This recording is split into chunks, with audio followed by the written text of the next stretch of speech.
para pag-usapan pa rin ang lindol na naramdaman sa ilang bahagi ng Visayas at Mindanao, kasama natin ngayong umaga ang geologist at UP professor na si Dr. Mahar Lagmay. Siya rin po ang Executive Director ng Project NOAA ng ating pamahalaan o Nationwide Operational Assessment of Hazards. Good morning, Good Mahar. morning, Car. Okay, good morning. Alright, itong lindol na naranasan natin, recently, 7.6 ang magnitude niya. Yun ang sinasabi ng Yun ang sinasabi. Ang Baguio, yung talagang yung hayat na nag-topple down yun ay magnitude 7.9. So bakit mas malaki yung pinsala doon sa Baguio at dito? Kasi yung nangyari doon sa Baguio, yung Philippine fault yun, magnitude 7.9, it was on land. Pero yung magnitude 7.6 na nangyari, more than 100 kilometers offshore ng southern portion of Samar. So that means na kahit malakas siya, dahil malayo siya, yung epekto na tinatawag nating intensity ay ganun lamang. Intensity 6 at 7, mararamdaman ng mga tao, tatakbo yung mga tao palabas, yung mga bells ng mga simbahan, pwedeng tumunog. No? So, malakas yung lindol, pero hindi natin gaano naramdaman. Yung epekto niya hindi gaano malakas. Unang-una, dahil yung mga lugar na tinamaan doon ay hindi that highly urbanized, no? Kasi Samar, hindi masyadong maraming buildings katulad ng Metro Manila o kaya Davao City. Pangalawa, yung layo niya, nasa dagat siya. Yung nasa dagat siya. Yung lakas niya ay hindi kasing laki nung Japan. No? Pero dahil nga nasa dagat, may tsunami warning, no? Na mukhang hindi nangyari. At bakit nagkaroon pa ng warning ng tsunami? Siyempre, kasi yung unang tala ng mga USGS, kasi pagka nagkakaroon ng malaking earthquake, nakikita to sa iba't ibang bahagi ng mundo, kahit the other side of the world. No? Right. Maraming instrumento to na nagre-record. Tapos pag nag-record sila, meron silang initial na sinasabi, magnitude 7.9 sa according to USGS. Sabi pa nga dun sa Europe, yung GFZ, magnitude 8.2. Dun sa PHIVOLCS, magnitude 7.7. No? Pero yun yung unang tala ng mga instrumento. Pag tinignan na yan ng mga seismologists, nire-recalculate nila. Hanggang pwede itong bumaba, pwede itong tumaas, pero ngayon yung sukat ay magnitude 7.6. No? Yung ganong klaseng earthquake, hindi kasing powerful nung sa Japan. No? Magnitude 9 yun. Yung sa Japan. Ito, magnitude 7.8. Kumbaga, pag isang step from magnitude 8 to magnitude 9, 32 times yung difference in terms of energy. So, yung 7.6 na magnitude, hindi talaga nakakapag-cause ng tsunami? Depende yon. Kasi merong mga siwang o fault na pag gumalaw ng vertical, madi-displace niya yung tubig ng malakas. No? Pagka na-displace niya yun yung magagawa ng mga tsunami. This one, meron siyang konting horizontal component. No? So, hindi lang siya pataas, hindi meron din patagilid na galaw. Kaya hindi niya masyadong na-displace din siguro yung tubig. Kaya hindi tayo nagkaroon ng malaking tsunami. Although meron, a couple of centimeters, I think mga 20 centimeters, yung tinaas ng tubig. No? Kasi nga, merong disturbance. So, nayanig din yung tubig at gumawa din to ng konting diferensya sa alon. Pero hindi makapaminsala? Hindi makapaminsala. Kasi nga, dalawa yung factors. Una, hindi kasing laki ng Japan earthquake na magnitude 9. No? Hindi rin kasing laki ng earthquake doon sa Banda Aceh. Ilan ba yung you were in Aceh, di ba? Oo. That's huge. Grabe yung destruction doon. Grabe yun. Tsunami, at saka may earthquake din. Kahit nasa offshore yung earthquake, malaki rin yung pinsala sa lupa. Oo, malaki rin yung pinsala sa lupa. Mas malaki yun. Mas malaki yun, definitely. So yung power, yung energy na nilabas niya ay hindi kasing lakas nun. Hanggang magnitude 7.6 lang tayo. So, swerte pala tayo. Kahit na relatively malakas yung earthquake, it was situated in nasa dagat, tapos hindi siya vertical. So, swerte tayo sa maraming bagay. No? Na yung proximity nung pinanggalingan ng earthquake, yung power ng earthquake, yung lakas niya, at saka yung mga structures na tinamaan ng ground shaking o nung pagyanig na hindi ganon ka-urbanized. Mga ilang bahay lang yata yung nasira. Meron mga kalye, meron mga... Dahil nga minimal yung damage, considering napakalakas din ng earthquake na to, may mga nagsasabi na milagro ang nangyari. Bilang isang scientifico, naniniwala ka ba sa milagro? Sa isang taon, meron tayo sa buong mundo na magnitude 8 and above na pangyayari sa isang taon. Pagka magnitude 7 to 7.9, mga 15 na nangyayari anywhere in the world. Magnitude 6 to 6.9, 130 plus. No? 130 plus. Pero hindi ito nangyayari kung saan-saan lamang. Nangyayari ito sa mga specific zones, katulad ng Pacific Ring of Fire. Doon sa Atlantic, meron din silang counterpart nun. Merong mga lugar na pinangyayarihan ng lindol. No? So dahil maraming mga paglindol ang nangyayari, merong malakas, merong mahina, maraming mahina, kaunti ang malakas. No? Sa Pilipinas, gaya ng Taiwan, gaya ng Japan, gaya ng Indonesia, New Zealand, yan yung mga lugar na pinangyayarihan talaga ng lindol. Swerte tayo na hindi pa tumatama yung pagkalakas-lakas na lindol. At hindi pa tumatama yung malakas na lindol doon sa malapit, doon sa urbanized population. Merong mga paniniwala na yung fault daw kapag lagi siyang lumilindol or kapag nakaranas na siya ng lindol, medyo nai-ease daw yung tension. So, most probably hindi nalilindol ulit. Totoo ba yung gano'n? Totoo yun. So, parang makakahinga na tayo ng medyo maluwag dahil nagkaroon na ng lindol at wala masyadong damage? Actually, totoo yan. Meron sa geology na konsepto, tinatawag na, tatawagin ko lang elastic rebound theory, although baka makagulo. Parang rubber band. Parang ang ibig sabihin nito, yung mga lupa natin, kasi hindi naman static yung ating mundo eh. Gumagalaw tayo, buhay yung ating mundo eh. No? So, ang mga lupa, kapag nagbabanggaan, yung ilalim ng Pasipiko, dagat Pasipiko, at saka Pilipinas, magkaibang galaw. Pero gumagalaw ito papuntang China. Dahil mas mabilis yung paggalaw ng dagat Pasipiko, yung ilalim niya, binabangga niya yung Pilipinas. Habang bumabangga ito sa Pilipinas, doon sa Siwang, yung tinatawag nating Philippine Trench o Philippine Fault, doon namumuo yung lakas, no? Kumbaga, pag inipit mo yan, merong lakas na naiipon doon. Yung lakas na yon, sa tagal ng panahon, palakas ng palakas yon. At habang hindi gumagalaw yung fault, palakas siya ng palakas. Pero kapag gumalaw yan, pagkatapos ng 100 taon o kaya 200 taon, yung naipon na lakas na yon ay bibigay. At ilalabas niya na energy at nakikita natin yon at nararamdaman natin yon bilang lindol. So kapag kunyari, konting nai-ease ng konti yung lakas, Kapag hindi siya gumalaw- nag-iipon, kumbaga, Oo. ng lakas, di nababawasan ng nababawasan Correct. yung magnitude. Kapag gumalaw na yon, na-relieve yung pressure, na-relieve yung energy. Hindi siya puputok ng isang ganon. Or, Hindi.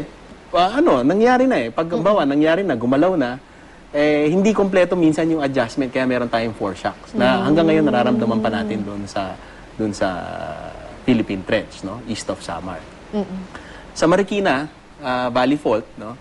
Yung pinag-aralan nila yung paggalaw nito, in the past 1,500 years, according to PHIVOLCS at USGS, 4 na beses itong gumalaw at intervals of 200 to 400 years. At yung huli ay nangyari mahigit 200 years ago. Ibig sabihin yan, kung mahigit 200 years ago, ibig sabihin nakapag-ipon na ng lakas ito. At kapag bumigay ito, ang estima ay magnitude 7.2 ang pwedeng ilabas na energy. this is in Marikina, yung Marikina Fault. Yung Marikina Valley Fault or West Valley Fault na tinatawag. At ang maapektuhan nun, urban areas. Yung urban areas. Tandaan natin na yung mga hazards, no, maging landslide to, flood, o kaya earthquake hazards, hindi naman magiging disaster yan kung walang tao. Hindi magiging disaster yan kung walang mga properties. No? Kung nangyari ito sa isang lugar na liblib, walang tao, walang disaster. Hazard lang yon. So dahil maaaring mangyari ito sa lugar na urbanized, no? At may tao doon, at may mga properties, pwedeng magkaroon ng malaking casualties at pwedeng magkaroon ng malaking loss of property. At yun yung tinatawag nating disaster. Sa emergency, napaka-importante ng komunikasyon, ano? Kumusta naman yung communications ng pamahalaan nung nangyari itong lindol? Kasi, halimbawa, yung Project NOAA is a communications tool. Correct. Marami rin nakapansin na nag-crash o down yung PHIVOLCS website right after the earthquake. No? Dami nagrereklamo sa Twitter. At syempre, ang communication ngayon, maraming balita nag-uumpisa sa Twitter. At napansin na wala ngang Twitter account yung PhilVox. No? I mean, moving forward, kasi after this, swerte nga tayo na wala masyadong masamang nangyari. But moving forward, may mga napansin ba kayo na kakulangan sa communications ng ating pamahalaan pagdating sa emergency katulad nito? O, kailangan siguro mag-adapt tayo sa modern times. No? And kailangan din gamitin natin yung mga kahit na anong pamamaraan ng pag-disseminate ng information, no? Kasi nag-a-advance tayo ng mga teknolohiya at dapat lang gamitin natin yan, di ba? Pati social media. And alam natin na very powerful tool siya, no? It's fast. It's very, very fast. Nabanggit mo nga yung USGS, no? United States Geological Service.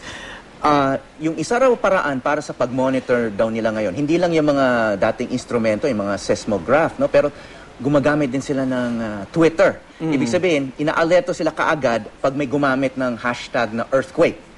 At doon daw unang pumasok yung balita sa kanila, sa USGS, na may naramdaman sa Pilipinas. Siguro, mas mabagal pa yung mga instrumento nila. No? So, I think magandang halimbawa din yun para sa mga otoridad dito. Nung nangyari itong earthquake na to, no?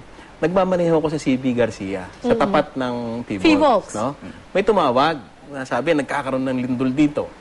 Nagkataon na nandun ako at meron akong Twitter account. Di ba?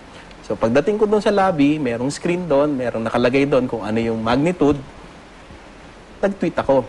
Kasi importante na yung time element nandun yung as near real time as possible. So, nakapag-tweet ako na maaga. Pero importante rin sa emergency situations that people listen to one voice. And yung information na kinakalat ay accurate. And it's important that that one voice is the official voice. So importante rin. Kasi And posibleng in deference to the official, no? Kahit meron akong Twitter, no, which is unofficial. And you were tweeting under your name. Yes, And I was not under tweeting an under my institution's name, no? Dapat talaga sila yung official diyan, no? Kasi importante nga sa crisis, isa lang dapat ang nagsasalita. So, sinabi ko na follow Phivolcs, no, for official updates. And yung USGS na meron akong Autobot diyan na diretso sa Twitter account ko, no? Yung parang pag nagkaroon ng malaking earthquake anywhere in the Philippines, diretso. Dahil nga nagkataon na dumadaan ako sa Phivolcs nung araw na yon, no, nakita ko, naunahan ko pa yung Autobot, naunahan ko pa yung automated tweet na binibigay ng mga instrumento. So, importante na... Pero tama yung sinabi mo na dapat isang voice lang kasi minsan Importante yun, magkakaroon importante. To na avoid o confusion. mag-evacuate kayo tapos wag bumalik na kayo, di ba? Yes. Nagkakaroon ng misinformation na gano'n. Siguro kailangan malinaw din na galing sa gobyerno kung sino nga yung bosses na yon. Kasi nung dami nga nagre-reklamo na down yung Phivolcs website, ang tinitweet naman ni Manolo Quezon ng Malacanang ay yung mga advisory nang gagaling sa gov.ph. But hindi yon intuitive sa mga netizens, lalo na. No? Pupunta sila siyempre doon sa Earthquake Authority, hindi sa Malacanang. I mean, gov.ph is a Malacanang website. Well, ang official talaga ay Phivolcs. Pagka pinag-usapan ng ang volcanism, pagputok ng bulkan, o kaya earthquake. Dapat pakinggan talaga yung Phivolcs. Pero at the same time, kailangan din na real-time information yung maipahatid. Ano? Meron silang telepono, meron silang SMS, meron silang irregular communication channels na ipinahatid doon sa mga media, pinahatid doon sa gobyerno, kaya siguro nakaka-tweet si Manolo Quezon ng gano'n kasi up-to-date siya doon sa mga informasyon na gagaling sa Phivolcs. Nagkataon lang siguro na yung Twitter hindi pa established, no? Pero ginagawa na ng paraan yon, no? Sana magkaroon nga ng ganun talaga kasi Twitter is one way of communicating critical information. And we know that it's very fast. Well, you and I know, and you know, Cara also tweets very actively. Pero ang napansin ko sa maraming major decision makers, policy makers sa gobyerno, hindi nila alam ang Twitter, even though now it's probably one of the most important and fastest and even most efficient forms of communication on the planet, no? So, is there a program to help these government decision makers to catch up? Yung Project NOAA po, gusto nung gawin yan, ano? Hindi lang naman tayo dun sa baha. Initially, dito tayo sa mga baha. Pero it's the mission to be able to stream as near real-time information to the public kahit na mga hazards tungkol sa landslides o kaya earthquakes o tsunamis. Yun po yung gusto nating mangyari. At nare-recognize po natin na kailangan talaga ng magamit yung all forms of communication platforms, no? All sorts of media platforms. And I think yung social media is one good way to communicate effectively yung mga critical hazards information. But aside from communication, importante syempre yung preparation ng mga tao, lalo na if another earthquake hits the urban areas. Sa tingin mo ba, handa na yung ating mga buildings right now? Dalawa po yun. No? Dalawa po yun. Yung una, yung critical information na manggagaling sa gobyerno. At pangalawa, kung ano yung kaalaman ng mga tao, paano gamitin yung informasyon na yon. At yung informasyon na yon, kung paano gamitin, ay hindi nakukuha during the time of crisis. Nakukuha itong kaalaman sa aksyon, sa gagawin, long before the disaster strikes. So, kailangan yon hand in hand. Merong good communication from the government, good advice from the government, and yung pangalawa, dapat the people should be prepared. Kailangan maalam sila, alerto at preparado. So, kung bibili kayo ng bahay or magpapatayo kayo ng establishment, alamin nyo muna kung may dumadaang fault doon. And... Tama yan. So, kailangan yung preparedness ay hindi lang para do sa panahon ng krisis. Ang preparedness ay long before. No? Yung development natin, yung planning natin, yung pagsunod sa building code, tatayo ba tayo do sa fault line? Iiwas ba natin ito? Ganong kalayo? Ano yung design? Ano yung mga structures na kailangan ilagay para mag-withstand ng ground shaking? At meron bang facility or website ang gobyerno or Project NOAA na pwede mong makita kung saan ang hazardous at hindi hazardous, lalo na pagdating sa lindol? Sa ngayon po, nasa baha pa lang. Baha pa lang ngayon, at the moment. Pero ang PHIVOLCS po, meron po niyan. Pumunta po tayo doon sa PHIVOLCS website, i-google lang yon. At marami pong informasyon doon tungkol sa bulkan, sa mga pangyayari ng lindol sa Pilipinas. Pero may mga may nakita na ako mga geohazard maps, no? Parang ang dami lang nakatayong mga buildings at bahay doon sa mga nakikitang fault lines at napaka-dangerous na lugar. Anong recommendation nyo tungkol sa pwede development na? Yun? Oo, nandun na yung mga bahay. No? Malaking problema po yan. Ano? Siguro, dapat iwasan na lang natin yung pagtayo doon sa mga lugar na alam natin. Yung mga existing na nakatayo na. Kasi, ang katulad ng bahay ko. Oo, katulad ng bahay mo ngayon. Nasa fault na yung bahay ko eh. Yung mga nakatayo na dati, kasi nung panahon pa ng mga Kastila, nagtatayuan na tayo ng mga bahay dito sa Metro Manila, di ba? Naitayo na yun bago natin na-discover na active pala yung fault. Di ba? Although alam na natin yung fault nandyan, noong mga early 1900s, no? Nalaman natin na active siya late 80s or early 90s. Right. Ngayon na may kaalaman tayo, dapat mas matalino tayo sa pag-develop. Di ba? Iwasan na natin kung pwede nating iwasan. At saka may retrofitting naman ng Retrofitting. buildings. Diba? Kung meron man na kasi pag ground rupture, walang solusyon po dyan. No? Kasi yung power niyan, kaya niyang tunawin yung bato. No? Kaya niyang pumutok ng malakas. Pong! Pumuputok yan kapag nagra-rupture at mainit yon. Yung any building na nandun sa taas na yon won't stand a chance. No? So kailangan iiwas natin. Kung iiwas natin, kailangan it should withstand ground shaking. So, dapat i-design natin yon. So, marami pong paraan. Hindi ko mai-enumerate ngayon right. na maaari tayong maghanda long-term and short-term para sa mga... Totoo ba na sa ilalim ng UST main buildings, yung mga lumang buildings, may bearings meron pa daw. Gumagalaw siya kasabay ng pagyanig ng earthquake? Yun yung pagkakaintindi ko. So, totoo yun? Meron daw. Okay. That's good. Alright, maraming salamat, Dr. Mahar Lagmay. Maraming Thank you. salamat ka. Salamat.